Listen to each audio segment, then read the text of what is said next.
January 19th marked the day on which Bushiroad finally announced what will be happening with the future of the game, and the next era that we're going into is going to be called Vanguard Overdress, which will be sort of finally an actual sequel to the original and the G series, no longer just rehashing old units and, relying on nostalgia, but finally a new era, and there are some big changes coming with it as well. So they introduced it with this very sort of like foreboding image of the dawn of a new age for planet Krei, where it's been 3,000 years after G's events with Gize, and the Chakrabarti divine era has arrived, is what they say. So they give us some information on planet Krei itself for the lore. So Gize disappears after being defeated, and Messiah is now sleeping, so that's the god of planet Krei. The Mushin era arrives, an era without prayers, so no longer relying on gods or gifts, and so now planet Krei loses divine protection and becomes desolate. The new nation of Brant Gate prepares for the return of Void, so basically, Link Joker-esque stuff. Then the nation of Keter Sanctuary is ruled by a floating island in the sky,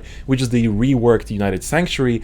Zu and Megalanica, so the nations of like Mega Colony, etc., Great Nature, Aquaforce, Grand Blue, established Stoicheia under the teachings of the Sage. And then the Dark States are founded by a hero who has ended the nation's internal strife. So this would be Chronojet. So basically, Gear Chronicle brought forward a new, the Dark States after the Dark Zone.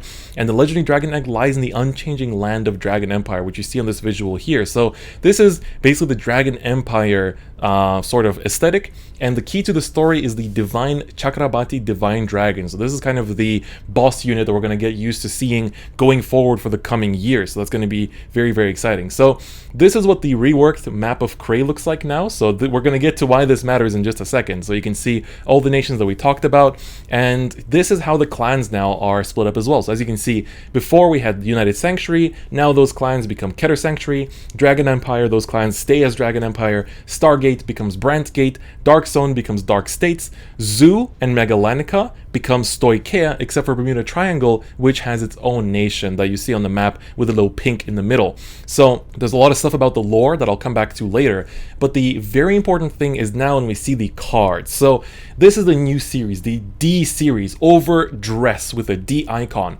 And so now instead of clans, we instead have nations. So every card will be printed with a nation rather than the clan. Much like Zeroth Dragons and Progenitor Dragons that we had as Strides, this will now become the new direction of the game. And I personally cannot, I feel so excited about this purely because it is simply making it so that everybody can have support for their clans no matter what at all times. So the clan mark has turned into the nation mark, and the V icon changed to the D icon. So of course, under the new regulations, you choose one nation, so of the 5 presented, or 6 I guess, and then you get to make a deck from them. So if you want to play a Dragon Empire deck, you can play any Dragon Empire cards, even if they are themed after Kagero or Narukami or Tachikaze or whatever, etc. So now talking about the actual rulings for competitions after May 14th for the English format. So until now we've had Standard and Premium, and starting from now onwards we will have 3 formats. So Standard, V Premium, and Regular Premium. So let's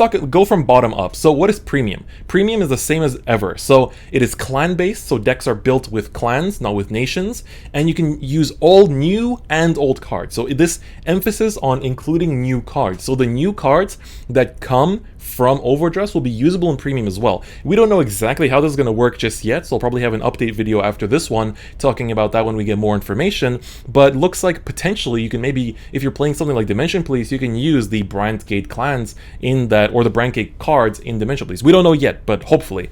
Then we have V Premium, which is cards that are only with a V icon, so basically what current Standard is right now.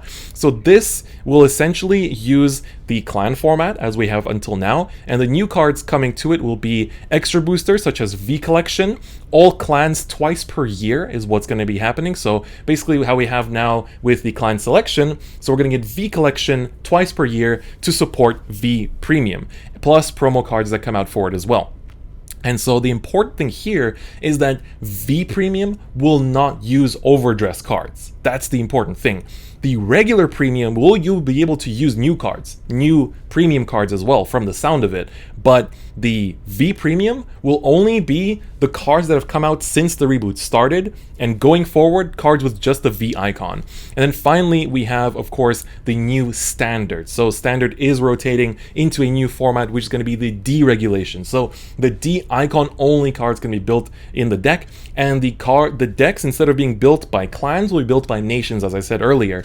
And on top of that, this of course will be, you know, we're going to have new booster packs, several for each nation every year, as well as promo cards. So this is going to be the new course for Vanguard as it is. So for example, even for, you know, events and worlds and stuff, they will have all three of these premiums, which is a little bit problematic because balancing two formats was already difficult enough. 3 formats might become even more difficult in my opinion, but at least for now, it's kind of interesting that V Premium exists just for the standard players to not feel left out, whereas Premium, the regular Premium, will basically, you know, it's basically going to be just using all the cards ever released for the game. And so here, of course, they kind of explain why they decided to do this, which I 100% agree on. So they had the policy of basically enhancing 24 clans at least once a year. I talked about that as a good thing.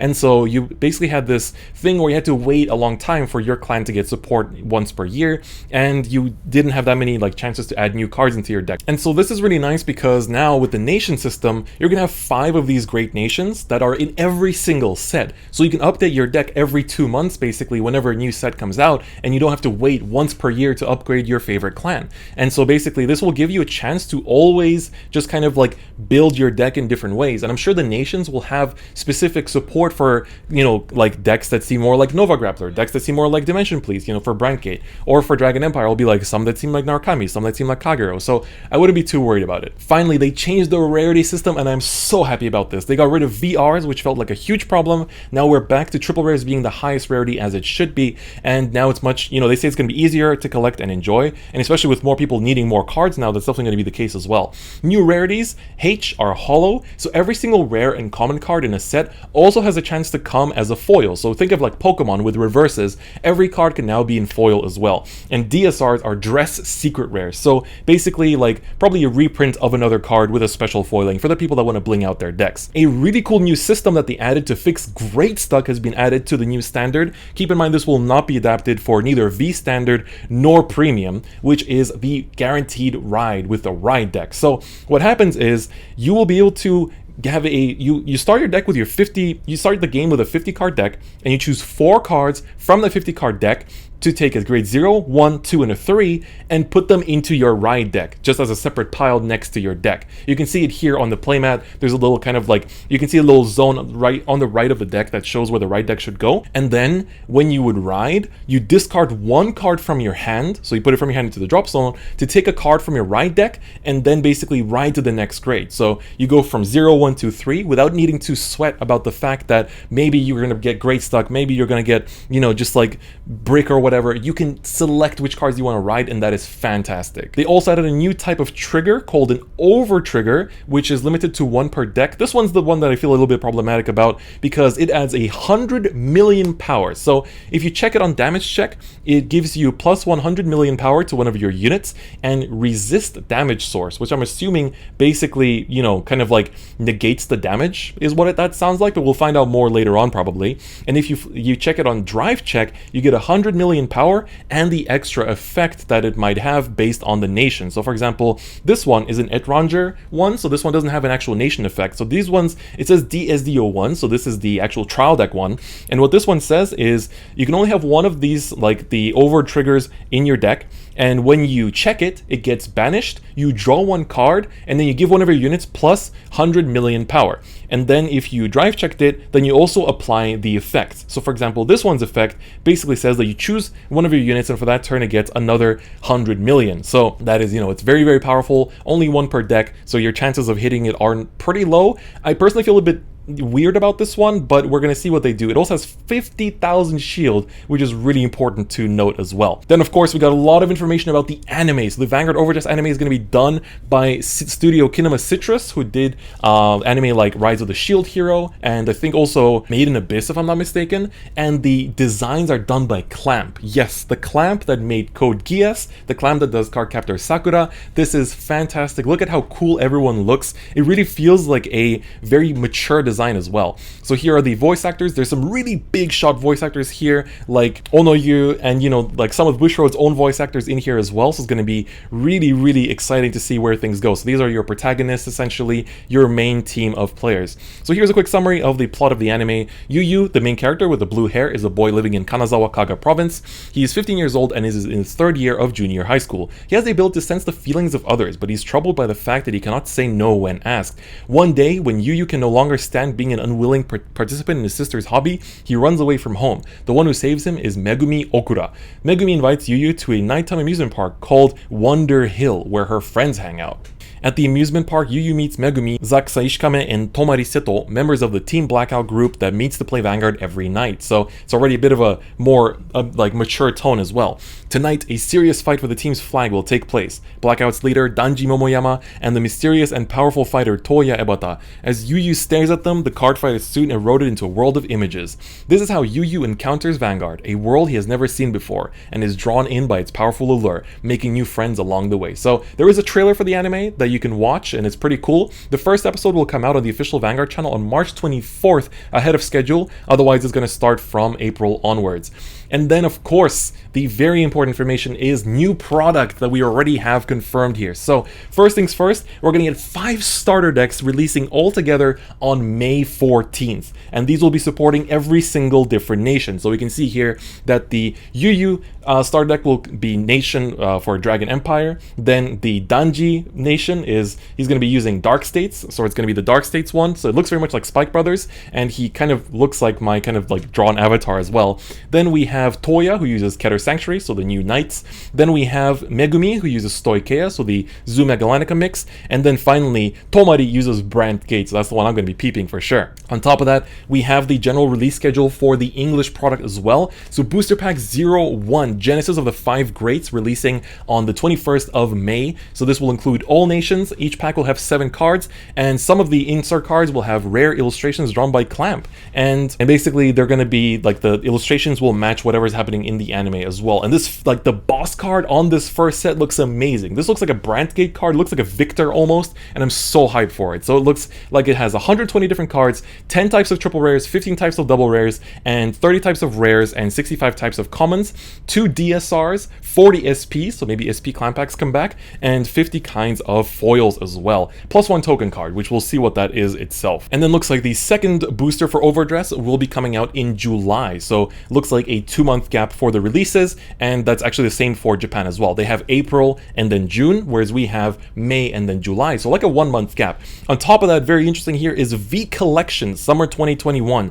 It will contain cards such as Raging Form Dragon and Tetra Drag Dragon and more, so it will contain support for all 24 clans, much like how clan selection is right now, so that's going to be very, very exciting as well. Now, some other details that we have gotten so far, if we look closely at the actual key boss card, the Nirvana Dragon, the sort of like the design of the cards in general has changed. Like you can see they put the normal unit on the left now, the base power is looking to stay with 13k, gifts are no more, and instead we have a new mechanic called Persona Ride. We do not know yet what that is, but soon we will definitely find out once we get into the afternoon live stream where Dr. O will discuss all the news regarding the mechanics. So make sure you watch that video as well. They will probably go up a few hours after this one, and if you're watching this later, then there'll be a link in the description as well as the pinned comment where you can watch that as well and find out more information about the actual mechanic. And so it looks like everything is very nation themed. Even the Grade 3 logo has like its own color depending on the nation and which set it actually is. On top of that, the Japanese website is giving us some more information such as the actual pack art, so like the art for the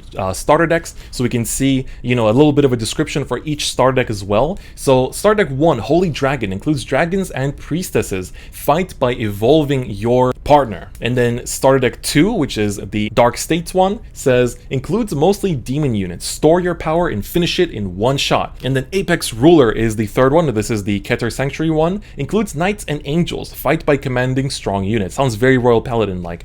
Then the fourth one is Sylvan King. Includes animal units. Multi-attack with your members. And the fifth one is Aurora Valkyrie. Includes a multitude of female units. Lock your opponent's unit in prison. So that sounds very interesting as well, and how that's going to work as well. So I'm honestly really excited for the starter decks. And the most important thing is these starter decks come at $4 retail. So $4 for a starter deck. This is cheaper than like a Big Mac, basically. Like, this is the cheapest card game starter deck release that I've ever seen personally in the English speaking world. And in Japanese, it's going to be like 300 yen. So that's even cheaper than stuff like other card games, like cheap trial decks as well. And of course, here is the art of some of the units. So for example, here is some of the Dragon Empire arts. Here are some of the Dark Suits art. So we can see a lot of Spike Brothers looking cards as well, with a lot of cool attention to detail. The Keter Sanctuary ones look really cool as well. Looks very much like Angels and Royals mixed together, which I think is a aesthetic that people like a lot. And then we see the Stoicheia ones. This looks like some of these are very Great Nature-esque, which is what Megumi will be using in the actual starter deck. And then on top of that, we also have these Grand Blue looking cards, which I assume are also going to be in Stoicheia, judging from the fact that Grand Blue joined Stoicheia. And finally, Brand Gate. We see both these sort of Angel Feather mechanic units looking type units, but at the same time we also have basically Link Joker with rings and what looks to be Photon and like a new Chaos Breaker potentially as well. So that looks super hype. So I'm really excited to see what the new aesthetics for these new cards are going to be. But I'm just so glad this is a brand new style, brand new cards, brand new units, brand new everything. It's exactly what I wanted to see from this game, to be honest, and I could not be happier with what we're getting. And for now, that's basically it. They also talked about the like booster pack extras and stuff like that. They're expanding on the lore like crazy. So for those of you that love the Vanguard lore, there's a lot to read up on that hopefully will be translated into English as well. But for now, that's honestly going to be it. So this has been it, basically part one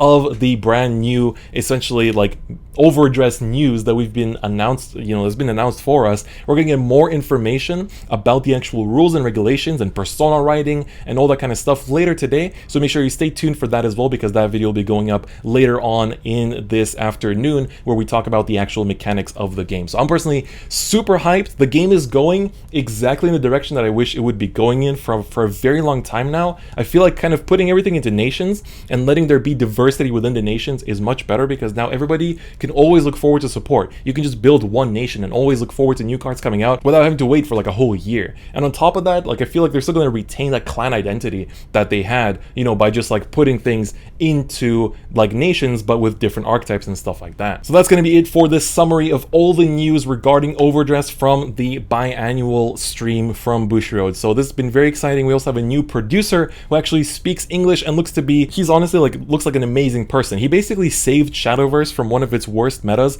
and made it into a full-on esport and basically flourished esports in Japan as a whole. And on top of that, used to work for Wizards and everything. So we have an actual expert on our hands right here, and I'm super excited for the future of this game going forward. But on that note though, that's gonna be it for me today. Look forward to even more news later on this afternoon. But if you're watching this later, then enjoy everything else that we talk about. But on that note though, thank you so much for watching, and I'll see you guys next time. Bye bye.